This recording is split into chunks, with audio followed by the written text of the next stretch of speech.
आप इजाजत दें तो हम आपके जरीदे की माली इमदाद करने को तैयार हैं। बेशक फिर भी इस्लामी तहरीरें ही लिखें, लेकिन इस बार सारी दुनिया आपको पढ़ सके, हर जगह पढ़े। हम अजीम बरतानिया हैं आकिफ साहब, हमारी पहुंच बहुत दूर तक है। इन सब के मुकाबले मेरी आपसे एक छोटी सी गुजारिश है कि अंग्रेजों के बारे में कोई भी मनफी बात मत लिखिए आप। क्या ये कोई बहुत बड़ी गुजारिश तो नहीं है?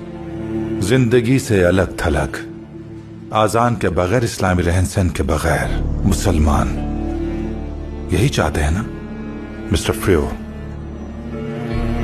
आप ये बात अच्छी तरह जानते हैं कि इस्लाम जहां भी हो उसका मकसद सिर्फ अमन फैलाना है। आप इन खूबसूरतियों को छुपाने के लिए अपनी इस जदीद तहजीब का लिबादा उड़ाना चाहते हैं। मैं इसकी इजाजत नहीं दूंगा।